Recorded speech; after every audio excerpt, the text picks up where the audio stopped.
Let's finally get my R6 done once and for all. So if you remember, there's still some damage to it. We got this thing here, crack panel there, that black stuff there, the scratch, and the under tray here doesn't sit properly. That's everything there. But first, before we do that, I brought the bike here to Cadwell Park. I'm going to take it on the track and fingers crossed this time, no issues.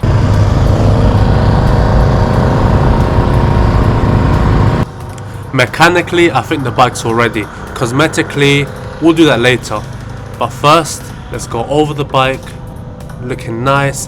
A bit of water got inside the front indicators, but you know what? That's an easy fix. I can sort that out. These were only like, I think like £1 or £2. I can't remember. They were cheap from AliExpress or something, or Temu or something.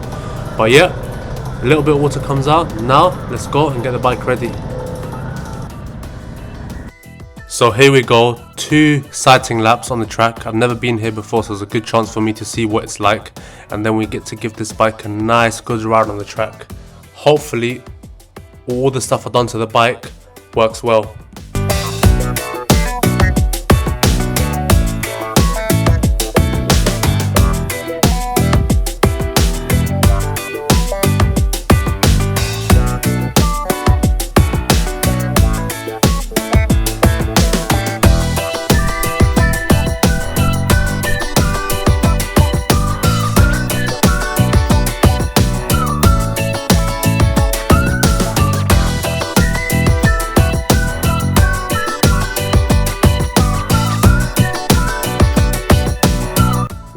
But something on the bike ain't right and my mind's not 100% there, and because of that I took the corner wrong.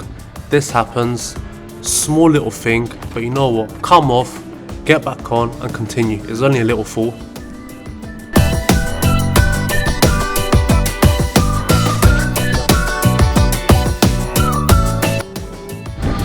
Back to where I had the van. I forgot you call this area, but looking over the bike, just a bit of dirt.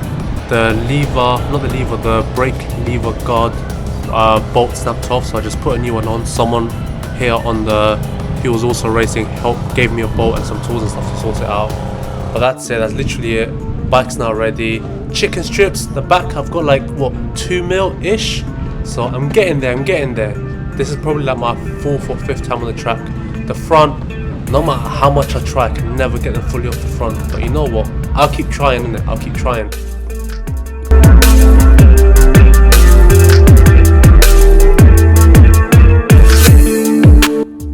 Back on the track, but again, the bike's just not 100% there, and in the end we'll find out why, I hope, if I manage to find the problem. But I'm just enjoying it for now with what it's got. The bike's just not there.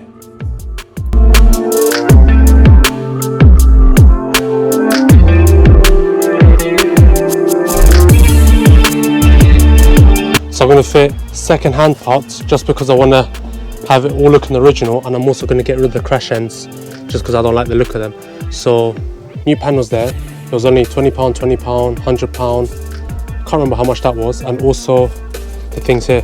So first thing I'm going to do, remove the front end, remove the side, and then I'm going to remove the whole back end. That's the panel that I got for the back end.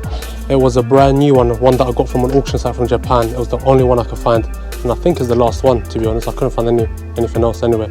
But yeah, let me remove all of that and come back. Alright, so I've taken the side panels off, the front end off, and the back end off. That's the old back end one. So on the 99 one, this bit goes further back and the number plate goes on this, and this is the bottom of the bike. On the 2001, which is the upgrade I'm doing, this goes underneath the bike, but this sits inside it, and that panel goes under it. So that's the bottom of the bike on the 01, and that's the bottom of the bike on the 99. So that's the upgrade I'm doing, this.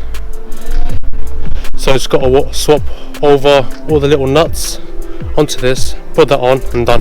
Battery tray's on now. Not perfect, it's like the wiring is a bit too long, but it's on there. Now I've got to put the bottom tray or bottom panel on, which is that one. Stick that on, then that piece, and then I'll get back to the front. Slight issue, I removed the bar end on this side, but I haven't got the bolt for here. But I do have one for the other side, because I wasn't sure if I was going to fit one on the other side when I got the bike. But what I've done is the other side is shorter, so I've taken the bar end weight, not the bar end, the frame slider bolt from the other side to here. It's a bit shorter and use a spacer, so that will hold on the engine for now until I get a new bolt. Back end is almost done. I just got to put the bottom panel on, but I need to get some plastic rivets, so I've just got that to do. I'll do in a bit. Let me get to the front. I've done the front end, I've done the side panels, looks so much better. The indicator's on, the broken one, I can't remember which that was broken, but that's on now. Just gotta straighten it out a bit. It looks so much better now that I've got this piece in, no slider on. I've changed the grip as well for a genuine Yamaha one. I'm going to do the other side eventually. And here we are, cosmetically the bike is all done, looking beautiful, perfect, all panels brand new, second hand. Couple of missing bolts like there, but that's a minor thing, I'll sort out later. I still got to change this, but that's a later thing. I'm going to use it mostly for track. But there we are, all done. Oh, back to that problem that it was having where it wasn't riding right. It's gotten so much worse. So now when I turn the bike on, it'll turn on fine. Once it gets hot, so about 97, actually let's say top 90s, it then runs like shit. Give it throttle, just and then it cuts out. So let's try it now. So right now it turned on fine. Sometimes it doesn't turn on. I give it throttle.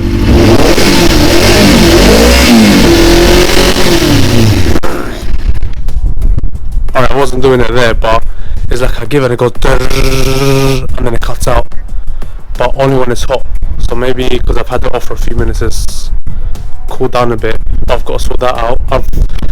What I noticed when I first turned on the bike, I noticed the two outer cylinders, the two outer exhausts, so this side and the one on that side, are colder than the two middle ones. I put a thermal camera on it, so I'm thinking wire, spark plug, CDI, something like that. Change the plugs, change the coils, check the wiring, changed that. That's a new second hand one, still no issue. I think it was this, I changed the fuel pump, checked this, the regulator, rectifier, which I think that gave me issues last time. Check that, all working fine. Check continuity, all the wiring, everything is perfectly fine. There is no electrical problems with the bike at all. So that means the problem is going to be most likely the engine. I've checked everything on the bike, fuel, I've drained the carburetors as well, I've re-cleaned them as well. There's something not right. It'll turn on, it'll ride a bit, once it gets really hot it'll just keep cutting out, and on the track it just wasn't riding right, and then when I got home it was just fully cutting out. So there's something wrong. The next thing for me to do now is check the engine. I want to try to do compression, not now, on another video, and then hopefully it's just the valves that need adjusting. Hopefully it's just that. I don't think it's head gasket. I've checked